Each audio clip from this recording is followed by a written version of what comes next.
would be disappointed in me for saying this, but this is just what I've discovered. What I've discovered is people who drive intoxicated, you know what ends up happening when they have an accident? They're just fine. They walk away without a scrape. And where are they? Who are they with? Their mothers. How many mothers? 3. Whoa, hold up. Drinking and driving with kids in the car. That's not just reckless, that's a potential felony in some states. Let's see how Judge Boyd handles this ticking time bomb. All right, that is not Black excellence. The fact that you're here is not Black excellence, unless that's the name of a building, but I'm assuming it's not. So you are not showing Black excellence to your ancestors or to your mother, your grandmother, or anyone. You understand? Yes, ma'am. So don't wear Black excellence if you're not showing it. Yes, ma'am. So for the first time, The state is proceeding on the lesser included offense of driving while intoxicated as a Class B misdemeanor. The range of punishment for that offense is up to 180 days in jail and up to a $2,000 fine. Did you understand? Yes, ma'am. If you have a plea bargain agreement with the state, the court does not have to follow your plea bargain agreement. If for any reason the court does not follow your plea bargain agreement and gives you more than you bargained for, the fact that you entered a plea will not be used against you and you will be allowed to withdraw your plea. Did you understand? What do you think about the judge calling out the phrase Black excellence? Fair or too harsh? Drop your thoughts in the comments. I want to hear how you would have reacted. Did you understand you have a right to jury trial, a right for you or your attorney to cross-examine and confront any witnesses the state would call in the right to remain silent? There is no application for deferred adjudication. State is recommending community supervision. There's to be ignition interlock for the full term, DWI intervention, 1-year Texas driver's license suspension, the DIP live parenting classes in DWI education. Did you understand that to be the plea? Defense? Yes, Your Honor. State? It is, Judge. Next, I'm showing you the paragraph entitled Waiver of Appeal paragraph. Did you review that paragraph with your attorney? Did you understand it? Did you sign it in both places? Yes, I did, Judge. Did you understand by signing that you're waiving your right to appeal? The only items that can be appealed are written pretrial motions that have been filed, heard, and ruled upon by the court. Did you understand? Yes. Counsel, have there been any such motions? No, Your Honor. Next, I'm showing you outside the plea bargain agreement. State is requesting that your community supervision be for a term of 2 years. There'll be a TAP evaluation and 80 hours of community service restitution. Quick breakdown. A Class B DWI in Texas carries up to 180 days in jail and a $2,000 fine. But here's the twist. The state's recommending probation with conditions. This is where the judge's discretion becomes the star of the show. Did you understand those are recommendations from the state and the court does not have to follow those recommendations? Yes, I did. Then to DWI is a Class B misdemeanor. How do you plead? Guilty, not guilty, or no contest? State, any evidence? Yes, Judge. State would offer State's Exhibit number 1. No objection. Ms. Parham, showing you what's entitled Waiving Consent to Stipulation of Testimony and Stipulations. Did you review that document with your attorney? Did you understand it? And did you sign it in all the appropriate places? Yes, Judge. Again, did you understand you have a right to jury trial, a right for you or your attorney to... And she's going to be better. At reviewing State's Exhibits 1 and attachments, the court will find there is sufficient evidence to find you guilty, and the court will find you guilty. Are you proceeding with sentencing? Yes, Your Honor. Anything you wish to say on behalf of your client? Your Honor, we just ask to follow the plea agreement. As far it's very remarkable over that it was a really bad circumstance for her, but it's not an excuse. And she's going to be better. All right, so, Ms. Parr, how old were your children? I have a 4-year-old and a 2-year-old. All right. So something bad happens in your life, so you decide to drink and drive with 2 young children in the car. Do you even understand what could have happened? And what I've discovered, and again, my statistics professor would be disappointed in me for saying this, but this is just what I've discovered. What I've discovered is people who drive intoxicated, you know what ends up happening when they have an accident? They're just fine. They walk away without a scrape. Usually the person who ends up getting killed is the passenger or somebody that they hit, just the person who's trying to go to a lunch date or dinner, they get hit and the drunk driver's okay. And then they come in boo-hooing and crying. So your husband, according to this, was unfaithful. So you decide to drink and have your 2 children in a vehicle while you're drunk. And I read the police report. So what ends up happening? You get arrested, and the husband who you said was cheating on you comes and picks up the children. So are you still in a relationship with him? I'm still married to him. Yes. And you're working on things? That's right.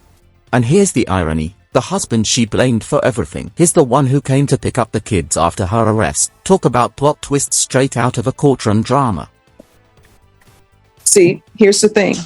In relationships, you have choices to make. And I guess your choice is to stay with him.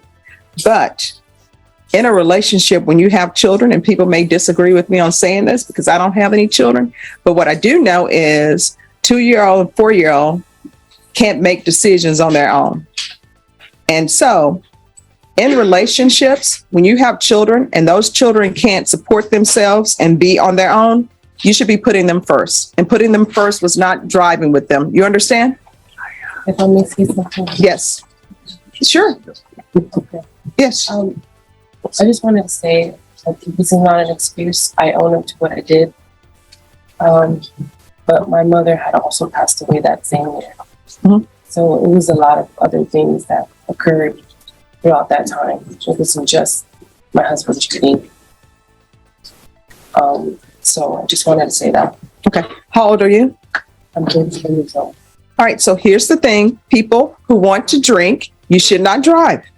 If people are feeling depressed and they want to drink, go to your house, drink at home, have a babysitter for your children, take a mental health day, find some adult who is responsible to take care of your children, and you can drink. You can drink and walk, although I don't recommend that because you'll probably cause an accident by walking in the street. You can drink and ride your bicycle, although I don't recommend that. You can drink and take the via bus, but of course you'll be charged with public intoxication. You want to drink in your house and cry? Go ahead. I found what really works is just take a bubble bath, cry away in the bubble bath, eat some chocolate, drink some water, and the day will look better. The next day is always better. And you almost had a permanent solution for a temporary problem. So your temporary problem was your husband's cheating, and you get in the car with your children. And if your children would have died, you would have been losing your mind, and you would have been charged with something different. And I need you to understand that there is never any excuse, no matter what is happening in your life, for somebody to get behind the wheel of a car and they've been drinking. Because then guess what? Your problem, your bad day becomes somebody else's bad day and problem if you hit them. And who knows, your children may end up finding a cure for cancer, and that would have been removed for us because of your actions.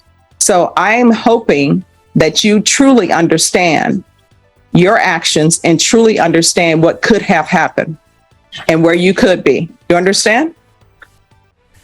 So are you receiving any type of therapy or mental health treatment for all of this that has been dumped on you? I guess God is my therapy. Is my therapy. That's what I call therapy to me. Yeah. Okay. All right. And I'm going to give you some relationship advice. What people should know about relationships. If you get back together, whatever problem existed before you got back together, if it is not addressed and solved, it's still there. You just back together. Do you understand?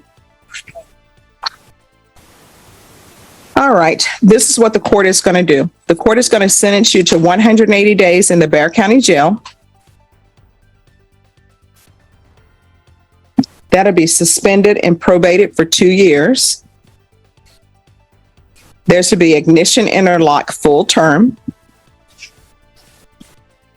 DWI intervention, 1 year Texas driver's license suspension,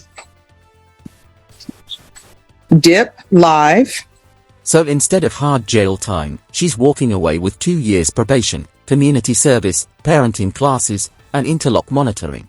Do you think that's too light, or just the right balance of punishment and second chance?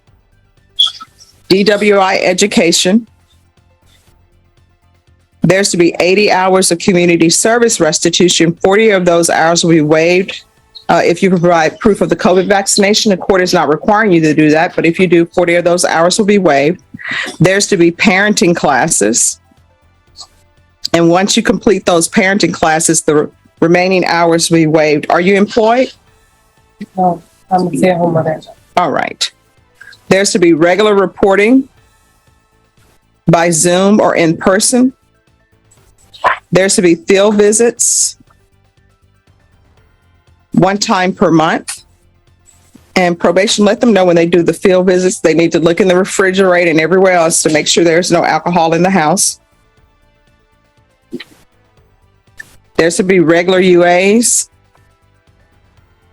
And make sure she's tested for alcohol. All right, is there anything else you need from the court? Probation, is there anything else she needs? Your Honor, I believe the DIP live is supposed to be VIP live. I apologize. Judge. It's Okay, thank you. Not DI. All righty. Well, I thought maybe you were planning on dipping in, dipping out. Okay. Nothing else, Your Honor. All right. Anything else with regards to sentencing? Yeah, you are. All right. I'm showing you what's entitled Trial Court Certification of Defendant's Rights to Appeal. Did you review that document with your attorney? Did you understand it and did you sign it? Yes. All right. Because this is a plea bargaining agreement, because I followed your plea bargaining agreement and because you waive your right to appeal, you do not have the court's permission to appeal. Do you understand? Yes. All right. Good luck. We can go off the record. So, Ms. Parra, here's the thing. It sounds to me like your day is occupied. You take care of your children. You stay at home, take care of the house. What do you do outside of that? Do you have friends? Do you have hobbies? I do have hobbies. I like to exercise. I like to play with my children outdoors. Okay. Exercise is not really a hobby. That's a lot of work. Yeah. I like to read. I like to write poems. All right. So here's the thing, and I don't know what is happening in your marriage. I hope it is successful and everything works out. But I always tell people, I think stay-at-home moms are great. I think it's great for children if you can stay at home. Not everybody can, but you need to be able to support yourself. I'm not ordering you to get employment, but if your marriage were to end today, it's sort of like how the bill's going to get paid, what's going to be done. So you need to make sure that you're able to support yourself. You understand? Judge Boyd wraps it up with life advice that sounds more like a TED talk than a sentencing. But here's my question to you. Do you think this judge is compassionate or way too lenient? Let's debate below. All right. Good luck to you. Thank you.